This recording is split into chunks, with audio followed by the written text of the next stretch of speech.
నమస్తే, welcome to our channel. నేను పద్మిని. ప్రస్తుతంతో పాటు సీనియర్ జర్నలిస్ట్ ఇమ్మంది రామారావు గారు ఉన్నారు. మాట్లాడదాం. సార్ నమస్తే. సార్ నమస్తే అమ్మా. కల్కి మీరు అన్నట్టుగానే భారీ విజయాన్ని నమోదు చేసుకుంది. చాలా అత్యద్భుతంగా థియేటర్స్ లో దూసుకు వెళ్తోంది కల్కి. రకరకాల కోణాలకి సంబంధించి వ్యాఖ్యానాలు అనుకోవచ్చు, తమ తమ అభిప్రాయాలు అనుకోవచ్చు, బయటపడుతూనే ఉన్నాయి. అయితే కర్ణుణ్ణి ఎలా హీరోని చేస్తారు అనే అంశం ఒకటి ఉంది. అయితే ఇదేదో నాగశ్విన్ చేసినటువంటి మొదటి ప్రయత్నం కాదు. మనం కొంచెం వెనక్కి వెళ్తే నందమూరి తారక రామారావు గారు దానవీర సూరకర్ణ ఈ సినిమాలో ప్రత్యేకించి కర్ణుడిని హీరోని చేయడం అనుకోవచ్చు. చాలా సినిమాల్లో కూడా కర్ణ పాయింట్ ఆఫ్ వ్యూలో లేకపోతే రావణ పాయింట్ ఆఫ్ వ్యూలో సినిమాలు చూస్తూ ఉంటాం ఆయనవి. ఈ విధానాన్ని ఎలా చూడొచ్చు సార్?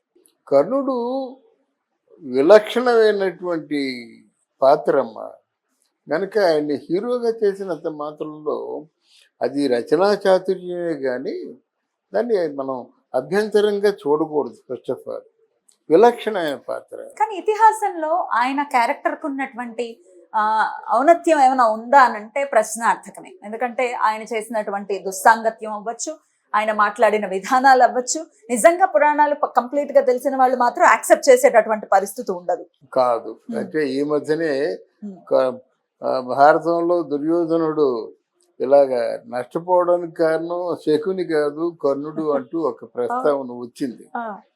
ఇది చాలా అంటే బాగా తెలిసిన వాళ్ళు తెలుస్తాయి అన్నమాట. ఇక్కడ కర్ణుడు ఏంటంటే దుష్ట లక్షణాలు కొన్ని ఉన్నప్పటికి కూడా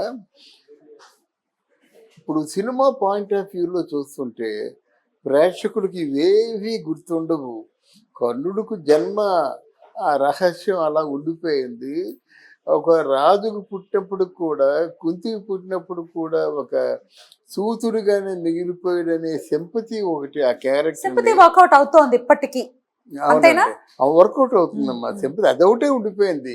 ఇంకా దాన కర్ణ అని అంటారు కానీ అది దానికి ఇంకా లోతుకు పోవాలి అవసరం లేదు. సినిమాకి నాగశ్విన్ వరకు చాలా లోతుగా పరిశీలించాడు.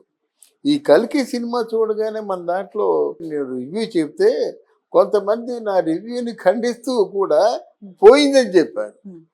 మామూలు కాదు, అటర్ ఫ్లాప్ అని చెప్పారు. నేను అప్పుడే చెప్పాను 1000 కోట్లు వసూలు చేస్తుందని. మొదటి రోజే 180 కోట్లు వసూలు చేసింది. 1000 కోట్లు అనేది ఖచ్చితంగా దాటుతుంది అని అనుకోవచ్చా? డెఫినెట్ గా. మళ్ళీ ఇంకోసారి చెప్పాను. ఈ రోజుకి 555 కోట్లు దాని తాలూకు రన్ను. మరి ఇంకా అంటే మీరేం జ్యోతిష్యం చూస్తారా అంటే అదేం కాదు. ప్రేక్షకులు నాడి దాని స్పందన, ఆ సినిమాలో ఉన్నటువంటి గొప్పదనం. ఏఆర్ రెహమాన్ మ్యూజిక్ ఒకసారి వింటాం, వదిలేస్తాం. రెండోసారి వింటాం, బాగుందనిపి. మూడోసారి వింటాం, ఇంకా దానికి ఎడిక్ట్ అయిపోతాం అన్నమాట. అలాగా సినిమా చూసే ప్రేక్షకుడు ఈ సినిమాకి ఎడిక్ట్ అయ్యే అవకాశాలు చాలా ఉన్నాయి. సార్ వసూళ్ల పరంగా ఒకవేళ మాట్లాడుకుంటే 500 కోట్లు పోనీ 500 పైచీలు కనుకుంటే 500 చిల్లర అప్పటికి బ్రేక్ అవ్వని పరిస్థితి. 500 వచ్చినా 550 వచ్చినా ఇంకా బ్రేక్ ఈవెన్ అవ్వలేదు. ఇంకా కొంచెం ప్రశ్నార్థకమే. ఎందుకంటే ఇంక ఇప్పుడు వీక్ కూడా స్టార్ట్ అయిపోయింది. మెల్లగా కలెక్షన్స్ అనేవి పడిపోతూ ఉంటాయి. ఎట్లా సస్టైన్ అవుతుంది అనుకోవచ్చు? పడిపోతుంది. 1000 కోట్లు ఎలా సాధ్యం? అవునమ్మా, పడిపోతుంది. ఇంకోసారి దాన్ని రెట్టింపు అవుతుంది కూడా. ఇప్పుడు బాహుబలి గాని మిగతా ఇప్పుడు మగధీర గాని మొదట్లో పెద్ద కలెక్షన్స్ లేవు. తర్వాత కలెక్షన్స్ పెరిగాయి. బాహుబలి కూడా మొదట్లో విజువల్ వండర్ అన్నారు, ఎందుకో దానికి ఎడిక్ట్ అయిపోయారు. అలాగే మొన్న వచ్చిన RRR సినిమా కూడా వాళ్ళు చూసిన వాళ్ళు అంత గొప్ప కలెక్షన్స్ వస్తాయనుకోలేదు. నేను ఇప్పుడు చెప్తున్నాను, RRRని మించుతుంది ఈ సినిమా. ఎందుకంటే మరి మన తెలుగు స్క్రీన్ మీద, సెల్యులాయిడ్ మీద మొట్టమొదటిసారిగా రాజమౌళికి ఎదురే లేదనుకున్నారు. కానీ లేదు, రాజమౌళి గారిని తలపింపజేసే డైరెక్టరు నాగ్ అశ్విన్ ఉన్నాడని మనకి మొట్టమొదటిసారిగా రుజువు చేసిన సినిమా ఇది. ఈరోజు మనకి అశ్విని దత్ గారు అంటే ప్రొడ్యూసర్ గారు కూడా చెప్పారు, మరి నా జీవితం ధన్యం అయిపోయింది, ఎంత గొప్ప, ఎంత హ్యాపీగా ఉండంటే అంత. నా జీవితంలో ఇది నెంబర్ 1 సినిమా అనేటువంటి స్థాయికి వచ్చారంటే మరి ఎన్టీ రామారావు గారితో సినిమాలు తీసినటువంటి ప్రొడ్యూసర్ అది. సినిమాలో వెయిట్ ఉంది, క్యారెక్టర్ తీసుకోవడంలో వెయిట్ ఉంది, క్యారెక్టర్ని చేయించుకోవడంలో వెయిట్ ఉంది. ముఖ్యంగా దాన్ని అందరూ చెప్తారు కథని, కానీ కథని ఆవిష్కరించడంలో ఆ విజువల్ వండర్స్ గ్రాఫిక్స్ చూపించడంలో లాజికల్గా సైంటిఫిక్గా ఉంది కాబట్టి హీ స్టూడ్ నెంబర్ 1. అంత అంటే being writer and being director also అంత టెక్నికల్ వాల్యూస్తో కథ చెప్పడం చాలా కష్టం. టెక్నికల్ వాల్యూస్ అన్నీ ఉంటాయి, కథ లేకపోతే ఏమవుతుంది? కథ ఎక్కడ డిస్టర్బ్ కాకుండా చివరి ఫ్రేమ్ వరకు చెప్పడం నాగ్ అశ్విన్ తాలూకు గొప్పతనం. ఇంకొకసారి చెప్తున్నాను, మన ఇండస్ట్రీకి నాగ్ అశ్విన్ అనే ఒక ప్యాన్ అంటే ఇంటర్నేషనల్ డైరెక్టర్ వచ్చాడని సగర్వంగా చెప్పగలను నేను. తప్పకుండా. ఇక ఎన్టీఆర్ గారి పంధాన్ని కూడా ఒక్కసారి మాట్లాడుకుంటే, పూర్వం రోజుల్లో సూడో సెక్యులర్ గా ఆయన చాలా ఫిలిమ్స్ లో కూడా ఆయన తాలూకు ఆలోచనలు అవ్వచ్చు, ఆయన ఇతిహాసాలని చూసేటటువంటి విధానాన్ని అనుసరించి సినిమాలు తీయటం అనేవి జరిగాయి. ఆ విధానాన్ని ఎలా అర్థం చేసుకోవచ్చు?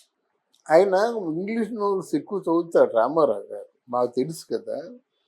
మ్యాన్ ఇన్ బ్లాక్ అని ఒక నవల్ ఉంది, దాని ప్రభావమే మన పివి నరసింహారావు గారు ఇన్సైడర్ అని ఒక గ్రంథం రాశారు. ఆ రామారావు గారు ఏం చేస్తారంటే ఇన్సైడర్ని చూస్తారన్నమాట. ఏడుస్తున్న అమ్మాయిలో ఎటువంటి కోరికలు ఉంటాయి, ఆవిడ నేపథ్యం ఏమిటి, కన్నీళ్ళు మనం చూస్తాం, ఆవిడ నేపథ్యాన్ని చూస్తాడు. అది అలాగే బాగా ఆదమర్చి డ్యాన్స్ చేస్తున్న అమ్మాయిలో కన్నీటిని చూస్తాడు. ఇన్సైడర్ ఇంత ఒళ్ళు మరిచిపోయి ఆవిడ చేస్తుందంటే ఆ ఇంటి పరిస్థితులు ఏంటి, ఆవిడ ఆర్థిక పరిస్థితులు ఏంటి, ఆవిడ ఆరోగ్య పరిస్థితులు ఏంటి. ఏదో విన్నాను ఈ మధ్య ఆరోగ్యం బాగాలేదని, ఏదో బ్లడ్ కక్కుతుందని. ఈ డ్యాన్స్ అయిపోయిన తర్వాత వెళ్ళి బ్లడ్ కక్కుతుందా అని ఆలోచన తరంగాలు ఇలాగ ఉంటాయి. అందుకే రామారావు గారు ఏంటంటే రావణ మానసం అనేటువంటి సన్నివేశం చాలా ఇష్టం మాట. రాముడి దగ్గరికి యుద్ధానికి వెళ్లే ముందు రావణుడు కూర్చుంటాడు. ఎందుకు ఈ పని ఎందుకు చేశాను, నేను రావణుడు, నేను నాకు జ్యోతిష్యం తెలుసు, పౌలష్యుడు కదా తెలుసు, ఎందుకు చేయాల్సి వచ్చింది అని తనలో తాను అంతర్మతనం చెంది తన లోపలున్న విషయాన్ని చూస్తాడు. ఆ లోపలున్న విషయాన్ని చూస్తున్నాడు కాబట్టి రామారావు గారు రావణుణ్ణి హీరోగా చూపించారన్నమాట. ఇంత కథ ఉంటుంది, ఎవరు ఊరకనే కాదు. అందువల్ల రామారావు గారు కథని అంత తేలిగ్గా తీసుకోరు. బిబోటోళ్ళు అంత నలుగురు ఉంటే నలుగురిని కూడా 4 రకాలుగా మాట్లాడి ప్రశ్న వేసుకొని ఆయన అనుమానం తీర్చుకొని అప్పుడు సినిమా మొదలు పెడతారు. మొట్టమొదటిసారి సినిమా కథ నచ్చితే బైండింగ్ చేస్తారు, మళ్ళీ 6 మాసాల తర్వాత ఆ బైండ్ ఓపెన్ చేసి అదే కథ చదవమంటారు. చదివినప్పుడు అంతే మొదట ఎలాగ స్పందించాడో ఇప్పుడు కూడా అలాగే తన వర్గం స్పందిస్తే అప్పుడు సినిమా చేస్తాడు అన్నమాట. ఏదో ఒక ప్యాకేజీ తీసుకోవడం, దాన్ని బట్టి మాట్లాడడం. ఈ అఫీషియల్ స్పోక్స్ మెన్ ఎంత దారుణమైన మనుషులు అంటే రేపు ఫలితాలు వస్తాయన్నప్పుడు కూడా ది సోకాల్డ్ కుహనా మేధావులందరూ 100 వైఎస్ఆర్సీపీ గెలిచేస్తుందని చెప్పారు.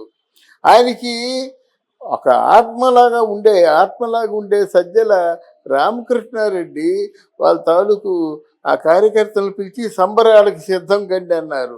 ఒక పక్క ఫ్లైట్లు బుకింగ్ అయిపోయి, ఒక పక్క హోటల్ బుకింగ్ అయిపోయి, అంటే ఎంత మాయ అలముకుందో చెప్పడానికి ఇది ఉదాహరణ. ఎవరెవరైతే ప్యాకేజ్ అఫీషియల్ స్పోక్స్ మీద మాటలు అడ్డగోలుగా మాట్లాడతారు. పోనీ కొంచెం విద్యాగాంధం బుద్ధి జ్ఞానం ఉన్నవాళ్ళు, జర్నలిస్టులుగా బాగా సీనియర్స్ 4-5 కొమ్ములు వచ్చిన వాళ్ళు, వీళ్ళు వైసీపీనంత వెనకేసేసరికి నమ్ముతారు కదా, అనుభవాన్ని నమ్ముతారు కదా. అందుకే మేధావుల మౌనం మంచిది కాదు. అలాగని మేధావులు